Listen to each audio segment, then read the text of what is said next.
بھیا ایک بات تو بتاؤ. بولو. انسان کو نہانے میں کتنی دیر لگتی ہے؟ یہی کوئی 5-7 منٹ. کئی لوگ ایک ایک گھنٹے تک نہاتے رہتے ہیں، یہ کیا چکر ہے؟ آج سے ہزاروں سال پہلے کا جو انسان تھا وہ ان دنوں اپنی تمام دبی ہوئی خواہشات کی تکمیل کر رہا تھا، جن کی تکمیل پتھر کے زمانے میں ممکن نہیں تھی. اس زمانے میں جو لوگ دریا کے کنارے رہتے تھے وہ جی بھر کے نہاتے تھے. جنہیں دریا کا کنارہ میسر نہیں تھا وہ نہانے کے لیے ترستے تھے.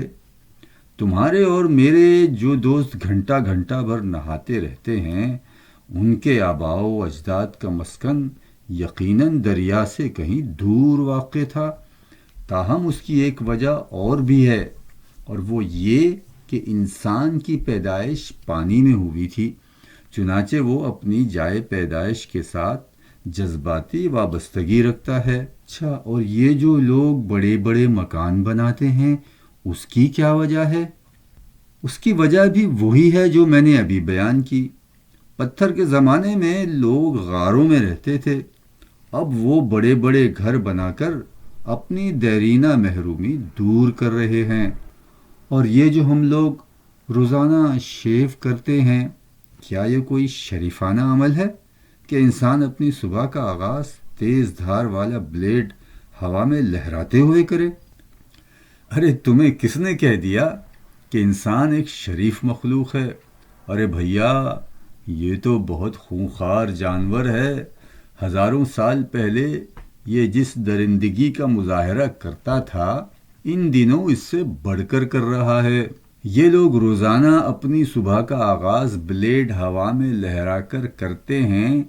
یہ تو وہ لوگ ہیں جو یہ بلیڈ کسی دوسرے کی گردن پر چلانے کا حوصلہ نہیں رکھتے، لیکن اپنے آباء و اجداد کی روایات کے ساتھ اظہار یکجہتی کے لیے وہ روزانہ علی صبح تیز دھار والا بلیڈ علامتی طور پر ہوا میں لہراتے ہیں، اور پھر کسی کی گردن کاٹنے کے بجائے صرف اپنے بال کاٹنے پر اکتفا کرتے ہیں. ارے کیا بات ہے تمہاری! اب یہ بھی بتاؤ کہ اکثر انسانوں کی کمر میں درد کیوں رہتا ہے؟ اس کا پس منظر یہ ہے کہ انسان ہزاروں سال پہلے چوپایوں کی طرح دونوں ہاتھوں اور دونوں پاؤں پر چلا کرتا تھا، کیونکہ بنیادی طور پر یہ چوپایا ہی تھا، سو اس کی کمر ڈیزائن ہی اس طرح کی گئی تھی کہ اس پر کم سے کم بوجھ پڑے. مگر پھر یہ انسان ارتقائی مراحل طے کرتا ہوا اپنے پاؤں پر کھڑا ہونا سیکھ گیا، اور اس نے اپنے ہاتھ چلنے کے بجائے ادھر ادھر ہاتھ مارنے کے لیے استعمال کرنا شروع کر دیے. مگر کمر کا بنیادی ڈیزائن تو وہی پرانا تھا، چنانچہ اس پر بوجھ پڑنا شروع ہوا اور اس کے ساتھ کمر کا درد بھی شروع ہو گیا. تم نے دیکھا نہیں کہ بچے جو فطرت کے بہت قریب ہوتے ہیں آج بھی چوپایوں کی طرح چلتے ہیں. اگر وہ ہم بڑوں کو دو ٹانگوں پر چلتا نہ دیکھیں تو ساری عمر اسی طرح کرالنگ کرتے رہیں. بھیا تم بہت عجیب باتیں نہیں کر رہے؟ ارے یہ تو کچھ بھی نہیں، کیونکہ ابھی تم کہو گے کہ میں عجیب نہیں عجیب و غریب باتیں کر رہا ہوں. تمہیں پتہ ہے انسان اندھیرے سے خوف کیوں کھاتا ہے؟ نہیں؟ تو پھر سنو. بات یہ ہے کہ انسان جب غاروں میں رہتا تھا تو اسے ہر وقت جنگلی جانوروں سے جان کا خطرہ ہوتا تھا. دن کی روشنی میں تو وہ انہیں دیکھ سکتا تھا اور یوں اپنے بچاؤ کا انتظام کر لیتا تھا. رات کو انجانے دشمن کا خوف اسے بے چین رکھتا تھا، چنانچہ جوں جوں اندھیرا پھیلنے لگتا تھا اس کے اندر خوف جنم لینے لگتا تھا. چنانچہ یہ اندھیرے سے خوف کا تحفہ بھی ہمیں اپنے آباء و اجداد سے ہی ملا ہے. تمہیں ایک اور بات بتاؤں؟ بتاؤ. ہزاروں سال پہلے انسان کے جو ڈھانچے ملے ہیں ان کے کیمیائی تجزیوں سے یہ انکشاف ہوا ہے کہ پرانے انسان کی دور کی نظر تیز تھی اور قریب کی نظر کمزور تھی۔ تمہیں معلوم ہے کہ اس کی وجہ کیا تھی؟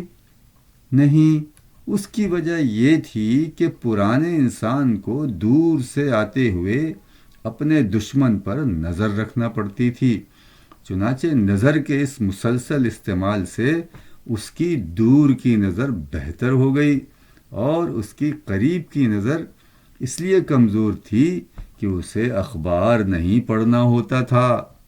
گویا آپ جس چیز کا استعمال زیادہ کریں گے اس کی کارکردگی زیادہ بہتر ہوگی۔ بالکل یہی بات تم دیکھ لو، ہماری قوم کے افراد بے تحاشا جھوٹ بولتے ہیں، چنانچہ اس میدان میں ان کی کارکردگی اپنے رہنماؤں سے بھی کہیں بڑھ کر ہے۔ آخر میں میرا ایک اور خلجان دور کرو، اور وہ یہ کہ تم نے میرے 10,000 روپے دینے ہیں۔ تم کئی دفعہ ان کی واپسی کا وعدہ کر چکے ہو، مگر تم نے آج تک پیسے واپس نہیں کیے۔ تم ایسا کیوں کرتے ہو؟ ارے یار، اس کی وجہ اور کچھ نہیں سوائے اس کے کہ میں بھول جاتا ہوں کہ میں نے تمہارے پیسے دینے ہیں۔ اچھا، تم نے آج بہت پتے کی باتیں کی ہیں۔ اس گفتگو کے آخر میں ایک پتے کی بات بھی تمہیں بتانا چاہتا ہوں، وہ یہ کہ انسان کا حافظہ کمزور نہیں ہوتا، چنانچہ بقول سگمنڈ فرائیڈ اسے سب کچھ یاد رہتا ہے، وہ صرف وہی کچھ بھولتا ہے جو وہ بھولنا چاہے، اور تم بھولنا چاہتے ہو کہ تم نے میرے 10,000 روپے دینے ہیں، مگر میں تمہیں بھولنے نہیں دوں گا۔ نکالو میرے 10,000۔